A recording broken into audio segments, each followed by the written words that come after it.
Listen, I went back, I read a story, and with you guys, and each of you said the leadership the year before was done a certain way. You guys are gonna go about it differently. Everyone's gonna be together, you're gonna communicate, you're gonna be a variety of different personalities that we've just seen. Talk a little bit about that, Essie. I'd like you to go with that. Tony's already said has the word allotment done. Well, in my opinion, like you said, we had a variety of just, Glenn, that's enough right there. We had Mr. Talkative over here. We had Mr. Flashy right here. We had the best dresser.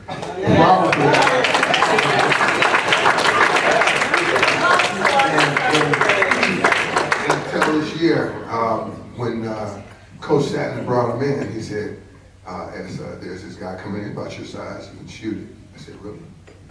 Yeah. But I really didn't understand the depth of what he was saying until Greg could shoot it. The lefty could get it off.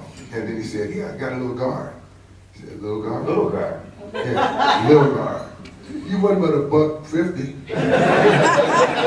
Rocks in his pocket.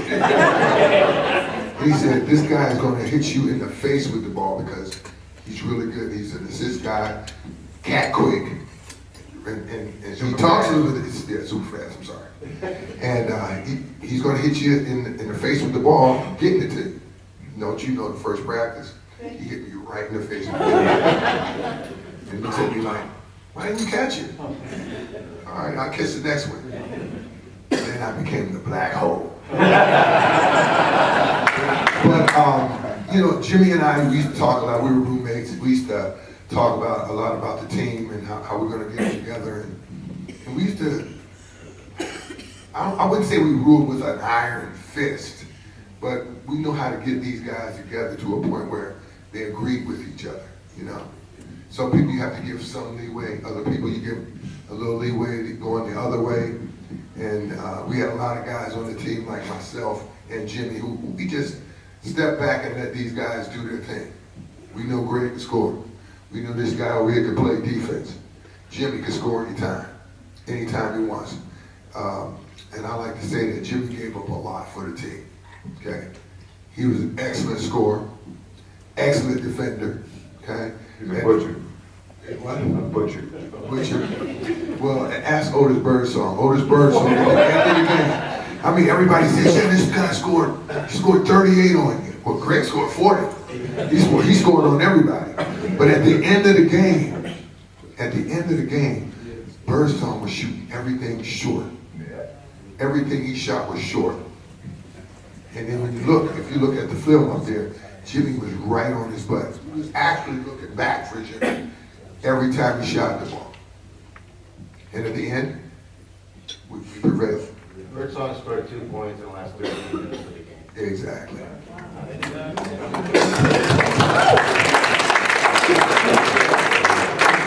So my buddy from Brooklyn, by the way, he's like a year older than me. I was kind of riding because I knew he knew a little bit more than I did, coming from Brooklyn. What does a kid from Erie know? Except for the lake, But like during the break, we'd all get together as a team and have wrestling matches and play jokes on each other. So we're like a family of brothers. Everybody had their role. Everybody knew what they were supposed to do, and it came together.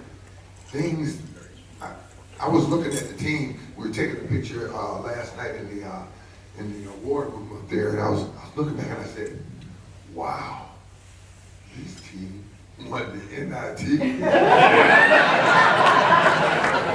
you know how precise things had to be? Precise. This guy was huge in the NIT.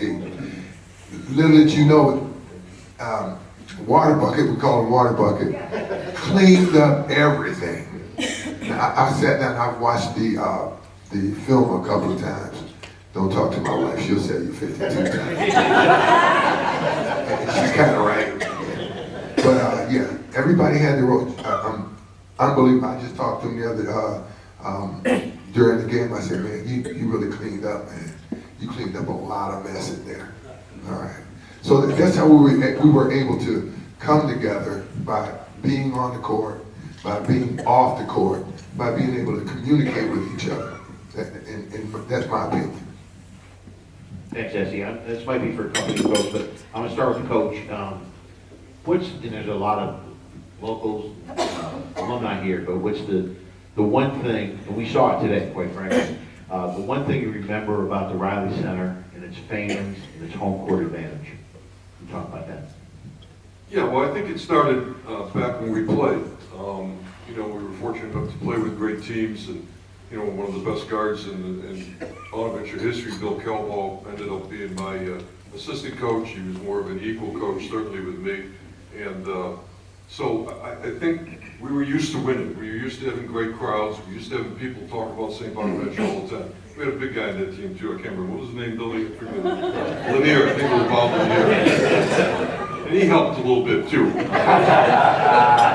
did a few things, but the table was kind of set, and I think that just kind of carried over in our coaching and with our playing and so on. But then we always knew that we had a legitimate chance to win at the Riley Center. I mean, it was a great crowd, great students, great fans, great everybody else, but we played with such great confidence there too. And I think all we had to do, at least from our coaching standpoint, was start to put good players around them.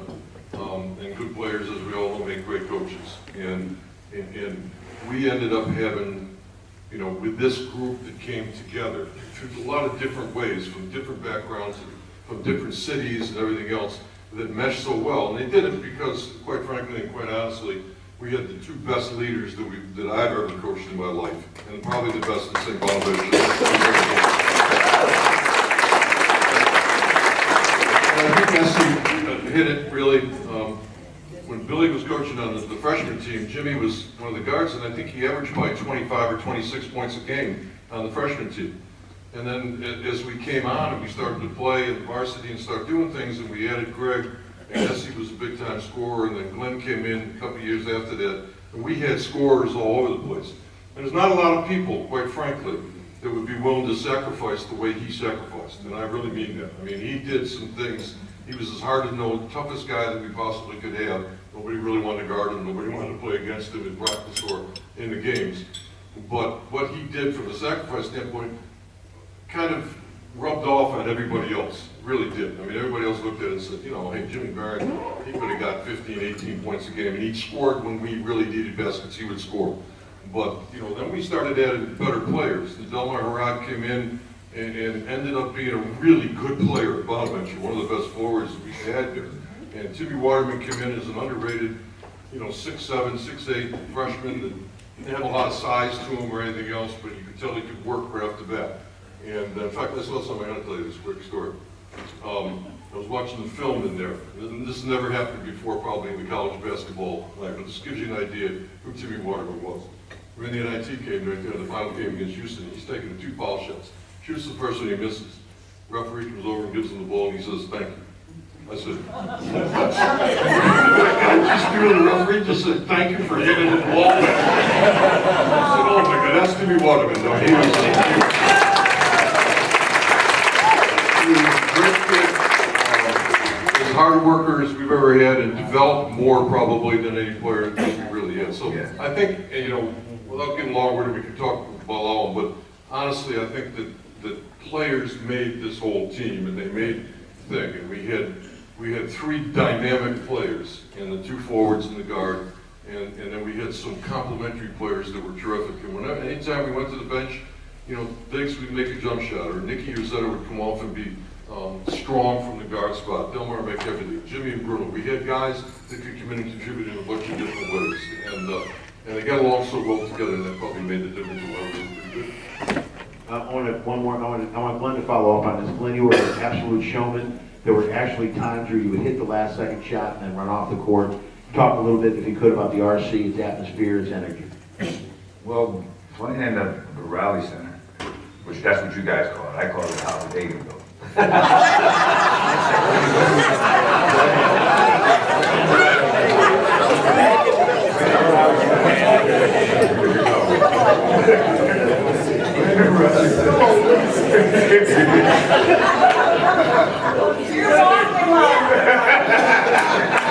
Come on, sir. Brandon Raleigh Center, you had no choice but to get into it with the crowd, okay, all right? I sat here tonight watching, okay, right? And we're watching the game tonight, okay, right? Greg Sanders sitting here, and he's doing all the cheers the cheerleaders did when he was playing. He's sitting up there, and he's going, and he's singing, and he's hollering, and he's turning. You see if anybody's looking at him like this. I think I'm really missing, okay, right? You could not help but get into it, okay, right? When you came out there, you got into this mode, okay, right? And it's like it's my girlfriend said, Lord, it was people on top of people, crowd. It is sell out. People coming to the gym, games at 5 or 6 o'clock, they're there at 12 o'clock. Not to include that Frank Borelli and his club would be down at Club 17 without burdens, and they come inside and be all cracked out. Yelling. You know where they're at. They had their whole crew, you know? And you had players, if you come inside like Pat Alvell, he missed everything, but he came for the dinner, okay, right? And he said tonight, okay, right? Pat was, what people forget, right? Pat was like all of our teachers. You know, he was the old school. We had a team, we had about 6 guys quit. Pat was the only one that stayed, okay, all right? He didn't play a lot, okay, right? And they were all his buddies, but he showed appreciation. He stayed here one night. I mean, he kind of groomed us. He used to say that, all right? He says, and he used to tell me all the time, you know, I gotta get you ready, you know, I gotta get you ready. So it was.